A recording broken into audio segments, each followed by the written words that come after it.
بسم اللہ الرحمن الرحیم۔ کسی زمانے میں ایک ملک کے باشندے بہت کاہل تھے۔ وہ کوئی کام کاج نہیں کرتے تھے، دن بھر سونا پانے کی امید میں زمین کھودتے تاکہ مالا مال ہو جائیں۔ برسوں تک وہ اسی طرح زمین کھودتے رہے لیکن انہیں کچھ نہ مل سکا۔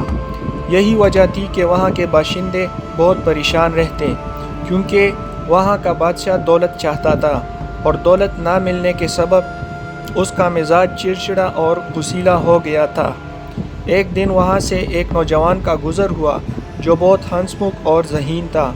وہ اسی راستے سے ایک گیت گانا جا رہا تھا جہاں سونا حاصل کرنے کے لیے لوگ زمین کھود رہے تھے۔ جب ان لوگوں نے اسے دیکھا تو بولے، گانا مت گاؤ، ہمارا بادشاہ بہت غصیلا ہے، وہ تمہیں قتل کروا دے گا۔ نوجوان ہنس کر بولا، مجھے اس کی پرواہ نہیں ہے، لیکن تم مجھے اپنے بادشاہ کے پاس لے چلو۔ لوگوں نے زمین کی کھدائی بند کر دی اور اس آدمی کو لے کر بادشاہ کے پاس جانے لگے۔ راستے میں انہوں نے اس سے پوچھا، تمہارا نام کیا ہے؟ مزدور، اس آدمی نے جواب دیا۔ تم گیت کیوں گا رہے تھے؟ اس نے جواب دیا، کیونکہ میں بہت خوش ہوں۔ انہوں نے پوچھا، تم خوش کیوں ہو؟ اس نے بتایا، میرے پاس بہت سونا ہے۔ اتنا سنتے ہی سب لوگ خوشی سے اچھل پڑے۔ انہوں نے بادشاہ کے پاس لے جا کر اسے ساری بات بتا دی۔ بادشاہ نے اس آدمی سے پوچھا، کیا یہ سچ ہے کہ تمہارے پاس بہت سارا سونا ہے؟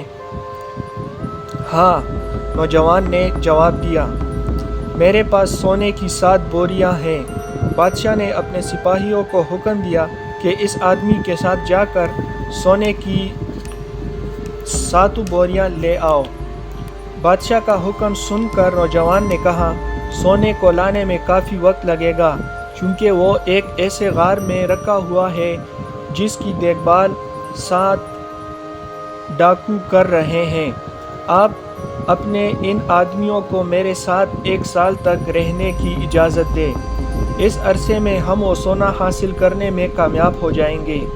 نوجوان کی بات ماننے کے علاوہ بادشاہ کے پاس اور کوئی چارہ نہ تھا، اس لیے اس نے اپنے بہت سے آدمی، گھوڑے اور بیل اس نوجوان کے ساتھ بھیج دیے اور جاتے وقت اس کو ہدایت کی، اگر تم سال کے آخر تک سونا لانے میں ناکام رہے تو تمہارا سر دھڑ سے الگ کر دیا جائے گا۔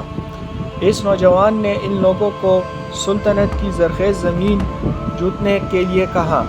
جب زمین تیار ہو گئی تو اس نیاز میں گیہوں کے بیج بوئے۔ 1 سال بعد فصل تیار ہو گئی تو اس نے اس کی کٹائی کرائی، جس کے بعد اس کے پاس منو گندم جمع ہو گئی، جسے گھوڑوں پر لدوا کر وہ بادشاہ کے سپاہیوں کو ساتھ لے کر محل کی طرف روانہ ہوا۔ چلتے چلتے وہ لوگ ایسے مقام پر پہنچے جہاں قحط پڑا ہوا تھا۔ دیکھتے ہی دیکھتے وہاں کے باشندوں نے وہ سارا گہوں ہاتھوں ہاتھ خرید لیا۔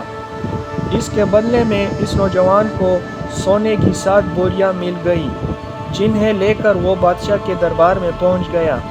اسے دیکھ کر بادشاہ نے اس سے پوچھا، کیا تم سونا لے آئے ہو؟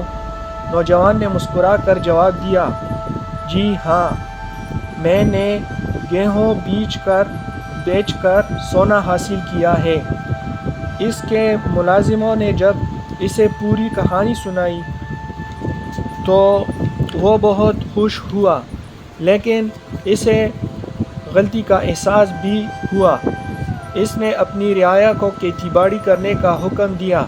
کچھ سالوں بعد ہی ملک میں خوشحالی کا دورہ ہوا تو اس نے نوجوان کو دربار میں طلب کیا اور اس سے کہا، ہم تمہارے بہت شکر گزار ہیں، تم نے ہمیں ایک نئی راہ دکھائی ہے، ہم چاہتے ہیں کہ تم ہمارے ہی ساتھ رہو۔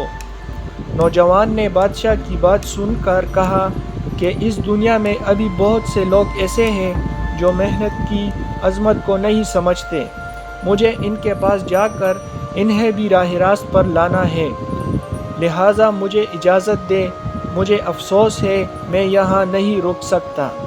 بادشاہ نے نوجوان کو بے شمار تحائف دے کر رخصت کیا۔ ویڈیو پسند آئے تو چینل کو سبسکرائب کریں۔